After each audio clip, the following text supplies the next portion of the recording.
নমস্কাৰ সকলোকে স্বাগতম জনাইছো আসাম কেৰিয়াৰ পইণ্ট ইউটিউব চেনেলৰ অন্য এটা নতুন ভিডিঅ' লৈ বন্ধুসকল আজি এই ভিডিঅ'টিত আমি আপোনালোকৰ আগন্তুক অনুষ্ঠিত হ'ব লগা এডিআৰই গ্ৰেড 3 বা গ্ৰেড 4 পৰীক্ষাৰ বাবে প্ৰয়োজন হোৱাকৈ কেইটামান অতিকৈ গুৰুত্বপূৰ্ণ প্ৰশ্ন আলোচনা কৰিম বন্ধুসকল আপোনালোকে এই প্ৰশ্নকেইটাৰ ভিতৰত কিমানটা প্ৰশ্ন শুদ্ধ কৰিব পাৰে ভিডিঅ'টোৰ শেষত কমেণ্টত জনাই দিব তো বলক দেৰি নকৰাকৈ প্ৰশ্নসমূহ আলোচনা কৰোঁ প্ৰথম প্ৰশ্নটো হৈছে Which yarn is known as golden silk in Assam? অসমত কোনবিধ সূতাক সোণালী সূতা বুলি কোৱা হয় ইয়াৰ ৰাইট আনসাৰটো যে অপচন বি মুগা মুগা হৈছে অসমৰ সোণালী ৰেচম আৰু ইয়াকে সোণালী সূতা বা সোণালী ৰেচম বুলি কোৱা হয় নেক্সট কোৱেশ্চনটো হৈছে Who has been honored with the Pranab Borua Shilpi Award 2022 Pranab Barua শিল্পী বঁটা 2022 ৰে কাক সন্মানিত কৰা হৈছে তো ইম্পৰ্টেন্ট হয় মনত ৰাখিব 2022 ৰ কথা সুধিছে আমাক 2022 ত প্ৰণৱ বৰুৱা শিল্পী বঁটা কাক প্ৰদান কৰা হৈছিল ইয়াৰ ৰাইট আনসাৰটো যে অপচন সি কিৰণ শংকৰ ৰায় মনগল চিত্ৰকলা আৰু ভাস্কৰ্যৰ ক্ষেত্ৰত জীৱনজোৰা সাধনাৰ স্বীকৃতি স্বৰূপে প্ৰতি বছৰে উত্তৰ পূৰ্বাঞ্চলৰ একোজন শিল্পীলৈ এই বঁটাটো প্ৰদান কৰা হয় আৰু 2022 বৰ্ষত এই বঁটাটো কিৰণ শংকৰ ৰায়ক প্ৰদান কৰা হৈছিল তো মনত ৰাখিব এই প্ৰণৱ বৰুৱা শিল্পী বঁটাটো কোনটো ক্ষেত্ৰত জড়িত হৈ আছে তো হেতু হৈ যাব চিত্ৰকলা আৰু ভাস্কৰ্যৰ ক্ষেত্ৰত তো আপোনালোকৰ ইম্পৰ্টেন্ট পৰীক্ষাত আহিব পাৰে মনত ৰাখি ল'ব নেক্সট কোৱেশ্চনটো হৈছে The first session of All Assam Rayot Sabha was held in Hodo Assam Rayot Sabhar প্ৰথম অধিৱেশন ক'ত অনুষ্ঠিত হৈছিল ইম্পৰ্টেন্ট কোৱেশ্চন হয় ইয়াৰ ৰাইট আনসাৰটো যে অপচন বি যোৰহাটত তো হোডো অসম ৰায়ত সভাৰ প্ৰথম অধিৱেশনটো যোৰহাটত অনুষ্ঠিত হৈছিল Next question to হৈছে The person who lead the Jayantia revolt was Jayantia বিদ্ৰোহৰ নেতৃত্ব লোৱা ব্যক্তিজন কোন আছিল ৰাইট আনসাৰটো হ'ব অপচন এ উকিয়াং নবা 1861 চনৰ 28 ডিসেম্বৰৰ পৰা জয়ন্তী পাহাৰত বিদ্ৰোহ আৰম্ভ হৈছিল মনত ৰাখিব 1861 অৰ 28 ডিসেম্বৰৰ পৰা কি হৈছিল জয়ন্তী পাহাৰত বিদ্ৰোহৰ আৰম্ভণি হৈছিল আৰু এই বিদ্ৰোহৰ নেতৃত্ব দিছিল উকিয়াং নবাই নেক্সট কোৱেশ্চনটো হৈছে Sipung is a traditional musical instrument of people Sipung কোন জনগোষ্ঠীৰ পৰম্পৰাগত বাদ্যযন্ত্ৰ মোস্ট ইম্পৰ্টেন্ট কোৱেশ্চন হয় তো আপোনালোকে বাদ্যযন্ত্ৰ কিটা মনত ৰাখি দিব কোনটো জনগোষ্ঠীৰ লগত কোনটো বাদ্যযন্ত্ৰ জড়িত হৈছে আপোনালোকৰ এটা প্ৰশ্ন পৰীক্ষাত আহিবই তো ইয়াতে আমাক সিপুংটো সুধিছে কোনটো জনগোষ্ঠীৰ সৈতে জড়িত তো বন্ধুসকল ইয়াৰ ৰাইট আনসাৰটো হ'ব অপচন বি বড়ো সিপুং হৈছে বড়ো জনগোষ্ঠীয়ে বজোৱা এক প্ৰকাৰৰ বাঁহী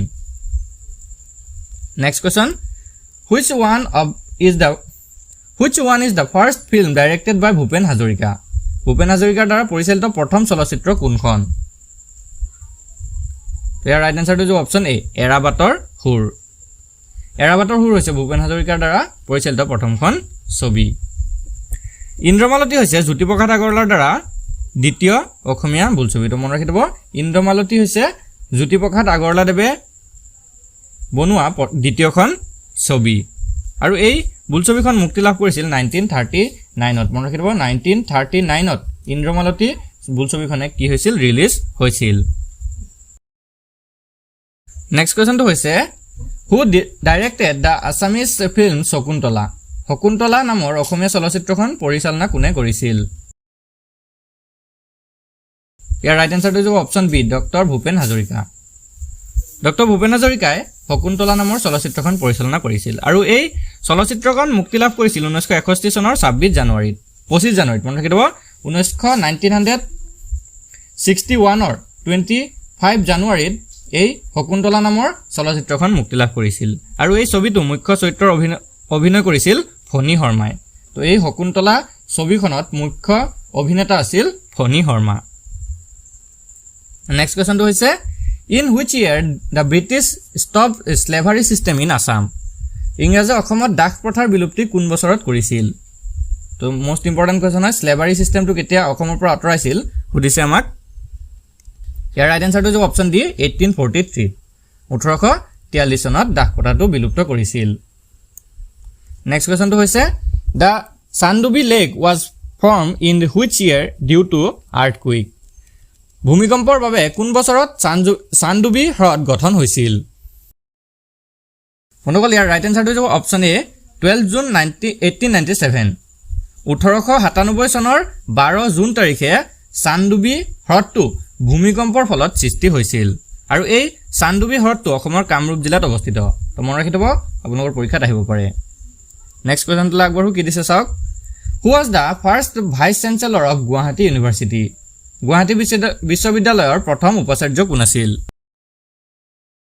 ইয়াৰ শুদ্ধটো যে অপচন এ কৃষ্ণকান্ত সন্দিকৈ তো এইটো পৰীক্ষাত আপোনালোকৰ প্ৰশ্নটো খুবেই আহি থাকে যে গুৱাহাটী বিশ্ববিদ্যালয়ৰ প্ৰথম উপাচাৰ্যটো সুধি থাকে তো মনত ৰাখি থব কৃষ্ণকান্ত সন্দিকৈ আছিল গুৱাহাটী বিশ্ববিদ্যালয়ৰ প্ৰথম উপাচাৰ্য বন্ধুসকল ইয়াতে আপোনালোকক এটা ইম্পৰ্টেণ্ট কথা জনাই থওঁ তো আপোনালোকৰ এক্সামৰ বাবে মাত্ৰ 15টা মান দিন হাতত আছে সেয়ে আপোনালোকে যদি ভাবে যে আমাৰ প্ৰিপাৰেচনটো কেনেকুৱা হৈছে বা আপোনালোকৰ প্ৰিপাৰেচনটো কেনেকুৱা হৈছে চেক কৰিব বিচাৰে তেনেহলে আপোনালোকৰ বাবে এখন আমি মক টেষ্ট ৰেডি কৰিছো মাত্ৰ 25 টকা পে কৰি পিনে আপোনালোকে আমাৰ পৰা এই মক টেষ্টখন লৈ ল'ব পাৰে আৰু আপোনালোকৰ যেটো প্ৰিপাৰেচন সেই প্ৰিপাৰেচনটো কেনেকুৱা হৈছে চেক কৰিব পাৰে নিজকে আপোনালোকে চেক কৰিব পাৰিব আৰু যদি আপোনালোকৰ এডিআৰই বা আসাম পুলিচ পৰীক্ষাৰ বাবে সম্পূৰ্ণ সিলেবাস থকা পিডিএফ কিছুমান লাগে তেতিয়াহলে সেই পিডিএফ বোৰ আমাৰ পৰা পাই যাব তো আপোনালোকৰ স্ক্ৰিনত থকা নাম্বাৰটোত হোৱাটছআপ কৰি আমাৰ পৰা এই পিডিএফ সমূহ আপোনালোকে লাভ কৰিব পাৰিব তো বলক এতিয়া আমি নেক্সট কোৱেশ্চনটো ডিসকাস কৰো next question the chief musical instrument of Karbi people is Karbi জনগোষ্ঠীৰ মুখ্য বাদ্যযন্ত্ৰ কোনটো ৰাইট এনসাৰটো হ'ব অপচন সি চেং চেং নামৰ এটা ডাঙৰ ঢোল হৈছে কাৰ্বি জনগোষ্ঠীৰ মুখ্য বাদ্যযন্ত্ৰ নেক্সট কোৱেশ্চনটো হৈছে who is appointed as the first ever sports ambassador of Assam অসমৰ প্ৰথম ক্ৰীড়াদূত হিচাপে কাক নিযুক্তি দিয়া হৈছে উত্তৰটো হ'ব অপচন এ হিমা দাস বন্ধুসকল হিমা দাস এগৰাকী এথলেটিক্সৰ ট্ৰেক এনফিল্ডৰ সৈতে জড়িত খেলুৱৈ আৰু তেওঁ ধিং এক্সপ্ৰেছ বুলিও জনা যায় তো মনত ৰাখি থব হিমা দাসক কি ধিং এক্সপ্ৰেছ বুলি জনা যায় এটো কিন্তু আপোনালোকৰ পৰীক্ষাত আহি থাকে তো হিমা দাসক ধিং এক্সপ্ৰেছ বুলি জনা যায় তো প্ৰশ্নটো আপোনালোকৰ পৰীক্ষাত এনেকৈ আহে যে ধিং এক্সপ্ৰেছ বুলি কোনগৰাকী খেলুৱৈক জনা যায় তো তেওঁ হৈ যাব হিমা দাস আৰু অসমৰ প্ৰথম তেওঁ কি আছিল ক্ৰীড়াদূত আছিল অৰ্থাৎ স্পৰ্টছ এম্বেছাডৰ আছিল নেক্সট কোৱেশ্চনটো আগবঢ়ো কি দিছে চাওক Who was the first to start the system of land surveying in Assam? অসমত কোনে প্ৰথমে ভূমি জৰীপৰ ব্যৱস্থা আৰম্ভ কৰিছিল শুদ্ধটো হ'ব অপচন এ গদাধৰ সিংহ আহোম স্বৰ্গদেউ গদাধৰ সিংহই অসমত প্ৰথমে ভূমি জৰীপৰ ব্যৱস্থা আৰম্ভ কৰিছিল তো বন্ধুসকল গদাধৰ সিংহৰ আহোম নাম আছিল সুপাতফা এটো আপোনালোকৰ কিতাপৰ পৰীক্ষাত আহিব পাৰে মনত ৰাখিব গদাধৰ সিংহৰ আহোম নাম আছিল সুপাতফা নেক্সট কোৱেশ্চনটো আগবঢ়ো কি দিছে চাওক হু is da current president of Assam সাহিত্য সভা অসম সাহিত্য সভাৰ বৰ্তমানৰ সভাপতি কোন ইয়াৰ ৰাইট এনসাৰটো হ'ব অপচন বি ডক্টৰ সূৰ্য হাজৰিকা অসম সাহিত্য সভা বৰ্তমান সভাপতি হৈছে ডক্টৰ সূৰ্য হাজৰিকা ইয়াৰ লগতে অসম সাহিত্য সভাৰ বিষয়ে আৰু কেইটামান পইণ্ট আপোনালোকে মনত ৰাখি থব অসম সাহিত্য সভা গঠন হৈছিল 1917 চনত 1917ত অসম সাহিত্য সভাৰ গঠন হৈছিল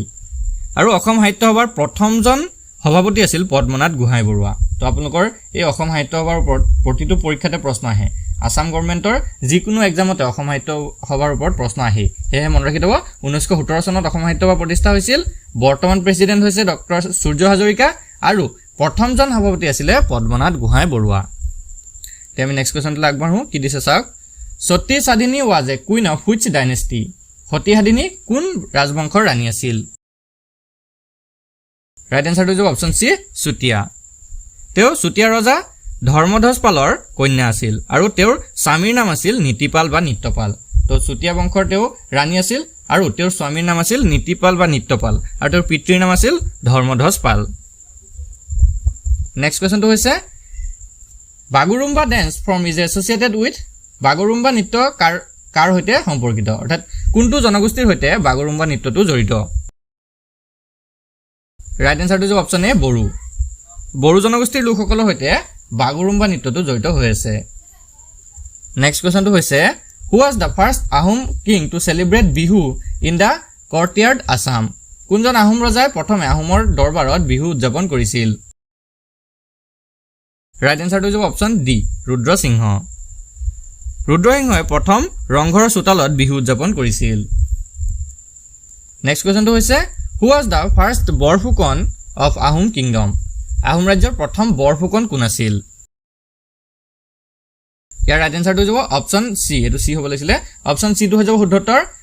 লাংগি পানিছিয়া বৰফুকন তো লাংগি পানিছিয়া বৰফুকন বুলি নহয় অকল লাংগি পানিছিয়া বুলি আহিব পাৰে তো তেৱে আছিল আহোমসকলৰ প্ৰথম বৰফুকন নেক্সট কোৱেশ্চনটো হৈছে who is the first Assamese to climb Mount Everest আৰোহণ কৰা প্ৰথম অসমীয়া কোন আছিল তো চাওক প্ৰথম অসমীয়া বুলি আমাক সুধিছে প্ৰথম অসমীয়া ব্যক্তিগৰাকী কোন আছিল যিয়ে মাউণ্ট এভাৰেষ্ট আৰোহণ কৰিছিল ইয়াৰ ৰাইট এনসাৰটো হৈছে অপচন বি তৰুণ শইকীয়া আছিল অসমৰ পৰা প্ৰথমজন ব্যক্তি যিয়ে মাউণ্ট এভাৰেষ্ট আৰোহণ কৰিছিল আৰু তেওঁ 2013 ৰ 18 মে তাৰিখে মাউণ্ট এভাৰেষ্টৰ শিখৰত আৰোহণ কৰিবলৈ সক্ষম হৈছিল তো ইয়াতে আপোনালোকৰ এটা প্ৰশ্ন আহি যাব পাৰে ভাৰতৰ প্ৰথমজন ব্যক্তি কোন আছিল যিয়ে মাউণ্ট এভাৰেষ্ট আৰোহণ কৰিছিল তো আপোনালোকে কমেন্টত জনাই দিবচোন ভাৰতৰ পৰা কোন আছিল যিয়ে মাউণ্ট এভাৰেষ্ট প্ৰথম আৰোহণ কৰিছিল তো আমি নেক্সট কোৱেশ্চনটো আগবঢ়ো কি দিছে চাওক who was the prime minister of India when the Assam accord was sign Assam চুক্তি স্বাক্ষৰিত হোৱাৰ সময়ত ভাৰতৰ প্ৰধানমন্ত্ৰী কোন আছিল ৰাইট এনসাৰটো হৈছে অপচন এ ৰাজীৱ গান্ধী তো অসম চুক্তি স্বাক্ষৰিত হৈছিল 1985 ৰ 15 আগষ্টত 1985 ৰ 15 আগষ্টত অসম চুক্তি স্বাক্ষৰিত হৈছিল আৰু তেতিয়া ভাৰতৰ প্ৰধানমন্ত্ৰী আছিল Rajiv Gandhi next question Atmanusandhan is an autobiography written by Atmanusandhan নামৰ আত্মজীৱনী কাৰ দ্বাৰা ৰচিত বন্ধুসকল ইয়াৰ ৰাইট এনসাৰটো হ'ব অপচন এ হোমেন বৰগোহাঁই তো হোমেন বৰগোহাঁই আত্মনুসন্ধান নামৰ আত্মজীৱনীখন লিখিছিল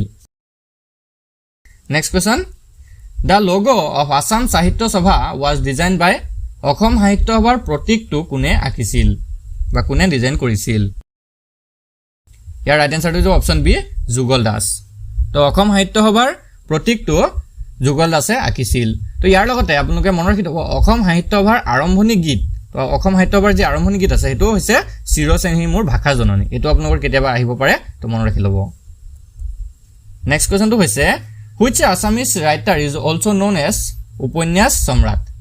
কোন গৰাকী অসমীয়া লেখকক উপন্যাস সম্ৰাট বুলি জনা যায় বন্ধুসকল ইয়াৰ ৰাইট এনসাৰটো হৈছে অপচন সি ৰজনীকান্ত বৰদলৈক উপন্যাস সম্ৰাট বুলি জনা যায় next question Where was the headquarters of the Assam Cricket Association Unit 2015 2015 চনলৈকে অসম ক্ৰিকেট সন্থাৰ মুখ্য কাৰ্যালয় ক'ত আছিল ৰাইট এনসাৰটো হ'ব অপচন ডি নেহৰু ষ্টেডিয়াম তো 2015 চনলৈকে মনত ৰাখিব 2015 চনলৈকে অসম ক্ৰিকেট সন্থাৰ মুখ্য কাৰ্যালয় নেহৰু ষ্টেডিয়ামে আছিল next question Which club was established in 1907 and it's the second oldest football club in Assam 1907 চনত প্ৰতিষ্ঠা হোৱা কোনটো ক্লাব অসমৰ দ্বিতীয় পুৰণি ফুটবল ক্লাব আছিল ইয়াৰ ৰাইট এনসাৰটো হ'ব option B Maharana club next question Which of the following is not a wildlife sanctuary in Assam? তলৰ কোনটো অসমৰ বন্যপ্ৰাণী অভয়াৰণ্য নহয় ৰাইট এনসাৰটো হ'ব অপচন ডি কাংগেৰ ঘাটি ৱাইল্ডলাইফ সেঞ্চুৰী কাংগেৰ ঘাটি বন্যপ্ৰাণী অভয়াৰণ্যটো অসমৰ বন্যপ্ৰাণী অভয়াৰণ্য নহয় তো এই বন্যপ্ৰাণী অভয়াৰণ্যটো ছত্তীশগড়ত অৱস্থিত তো মনত ৰাখিব কাংগেৰ ঘাটি বন্যপ্ৰাণীটো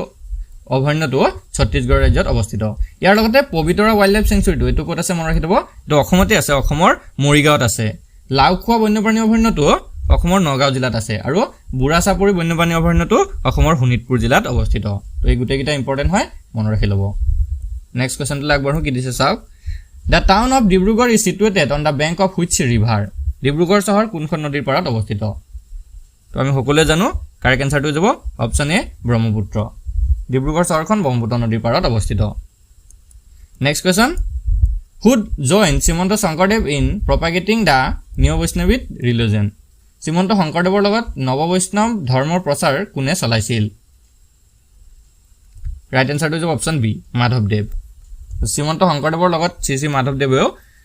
নৱ বৈষ্ণৱ ধৰ্মৰ প্ৰচাৰ চলাইছিল next question Where did Srimanta Sankardev pass away? Srimanta শংকৰদেৱে ক'ত শেষ নিশ্বাস ত্যাগ কৰিছিল ৰাইট এনসাৰটো হ'ব option C Madhavpur Satra at কোচবিহাৰৰ মাধৱপুৰ সত্ৰত 1568ত মনত ৰাখিব কোচবিহাৰৰ মাধৱপুৰ সত্ৰত 1568ত 7 ছেপ্টেম্বৰত তাৰিখটো আছিল 7 ছেপ্টেম্বৰত তেওঁ কি আছিল শেষ নিশ্বাস ত্যাগ কৰিছিল তো খুব ইম্পৰ্টেন্ট এটা প্ৰশ্ন হয় আপোনালোকে ভালকে নোট কৰি ল'ব আজি ভিডিওৰ শেষৰ প্ৰশ্নটোলৈ আহো কি দিছে চাওক Which Indian state is known as gods of own country কোনখন ভাৰতীয় ৰাজ্যক ঈশ্বৰৰ নিজৰ দেশ বুলি জনা যায় ইয়াৰ ৰাইট এনসাৰটো হৈছে অপচন ডি কেৰালা কেৰালা ৰাজ্যখনক গডছ অফ ওন কান্ট্ৰি অৰ্থাৎ ঈশ্বৰৰ নিজৰ দেশ বুলি জনা যায়